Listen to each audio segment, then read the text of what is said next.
are back, not only in Casuals Corner, but with the UFC this Saturday. And I don't know about you, but when there isn't a week of fighting, it feels like it just amplifies. I feel like I haven't watched a fight in about 2 years, so I'm very much looking forward to this fight, to say the least. And that is Jarod Cannonier versus Kelvin Gastelum. Now, stylistically, this is quite an intriguing matchup.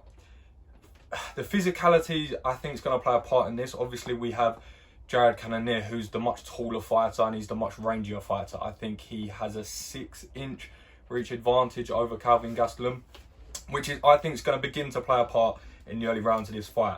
I think when I was watching his pre-fight interviews, and I watched Gastelum's as well, he spoke about, even though he's coming off this very bad injury, obviously he broke his forearm in the Robert Whittaker loss, and he's been out for a while, and he had a few other injuries. He said despite this, he still feels like he's progressed a lot, and not only physically but mentally. So he's talking about having a very cerebral fight. He said it's probably not going to be like a bloodbath. He said it's not going to be close. He thinks he's going to fight a really strategic fight, and that's how he's going to win. But he said he's happy to stand and trade as well, because he said he throws bombs. And I mean, the man's coming from heavyweight down to light heavyweight to middleweight, and he looks like a heavyweight, and he hits like one. He hits like a truck. So that's going to be interesting, because if he can stay out of range, if he can play, because not only is he going to have, this is what annoys me about the UFC. They don't ever put the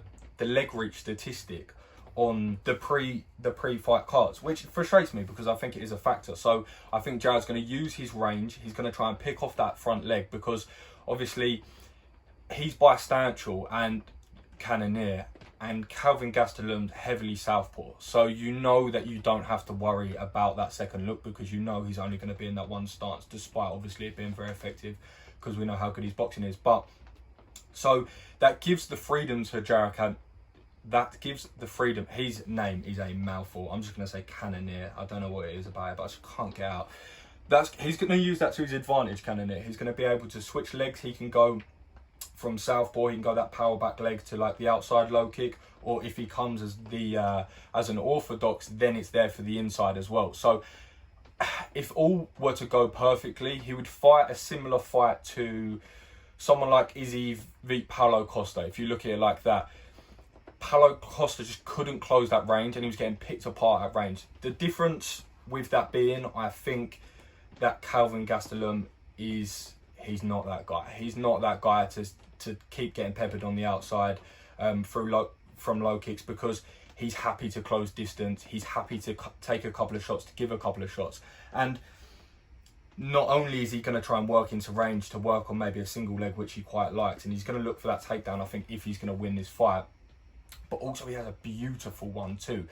It's not something that you hear too much. You hear a lot about maybe just like straights, or like sort of check left hooks that some people throw better than other people and things like that, but you never hear much about someone having a beautiful 1-2. But if you watch Kelvin Gastelum's some of his highlight reels, they are a thing of beauty. And I never like bringing up the bad moments of the legend, the Count, but the one that caught him as well most memorably for a lot of people, that was the cleanest 1-2 on the counter. So he has some sharp boxing of himself. But as I was saying, I think if Kelvin Gastelum is going to have an entry into this fight, I think it's going to be for his wrestling. And the thing to be said for Kelvin is he is a seasoned veteran at 29. He's been there. He's been in the middleweight division with a who's who for a good few years now, and he's seen it all. He's done 5 rounds with a champ, obviously, as we know. He's beaten people such as Michael Bisping in spectacular shotgun fashion, quote from McGregor. So yeah, he's a dangerous prospect. But if he can get that takedown maybe early, especially when Cannonier is going to be dry, if he can get that down early and just begin to wear him down, because even though it's going to be a case of when he was a heavyweight and now he's a middleweight, it's almost like all that training he's done with when he was a heavyweight, is then just going to be like doing exactly the same fighting, the same drills, the same sparring, just taking a 30 kilo vest off or whatever it is. So even though that he has that raw power, you can't help but look at the physique of the man. I mean, he looks like he's been chiseled out of marble. But what I mean for this is he has a lot of muscle mass, and we see it so many times in the UFC. It just gasses if you don't use it correctly. And the thing that, where I think that's most effective, is when you have a wrestler, when you have a power wrestler that's trying to, not even necessarily working for submissions.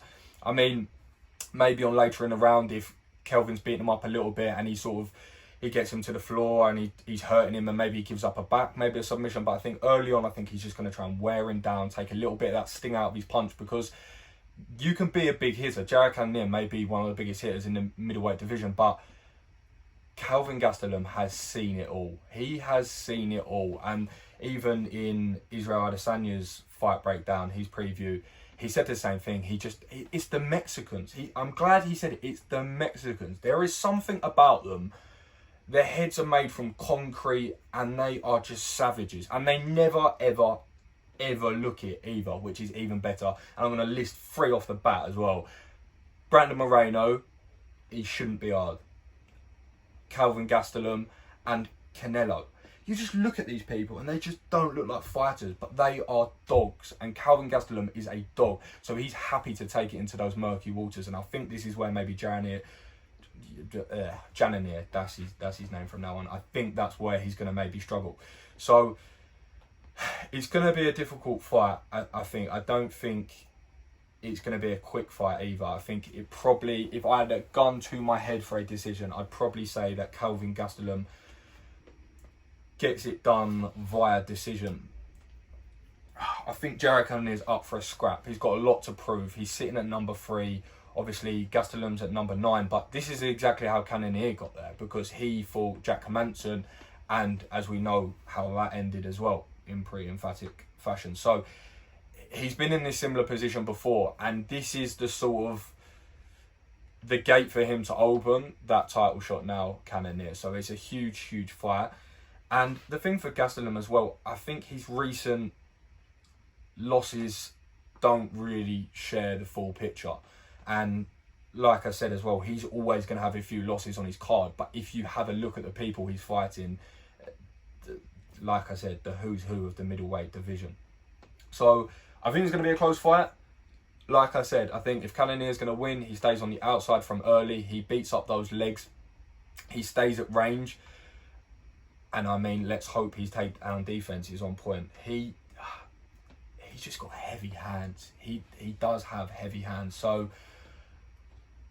but that granite chin of the Mexican, I think he's going to weather the storm. I think he's going to be intelligent in there. He's got 5 minutes more ring time, average ring time, than Cannonier has, and I think he's going to put that. I think he's going to put that to use for sure. I think he's, like I said, he's going to utilise his wrestling early on. I think he's going to use some of that lovely boxing that we see, and don't be surprised if you don't see Jarod Cannonier get caught or even knocked out with that 1-2, because that is a thing of beauty. So if you enjoyed the breakdown, I'm looking to do a lot more of these, and I'll probably do 1 a week. I mean, probably I will do 1 a week.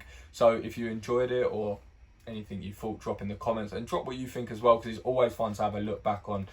Because if you do what I did the other week, if you get it right, you can plaster it absolutely everywhere on social media, and it looks like you're a genius for that week, but you just don't include the others. So that's how to do it. Like I said, yeah, get involved with the comments, drop a subscribe if you enjoy the content. Just helps me continue to grow the channel. And yeah, until next time, peace.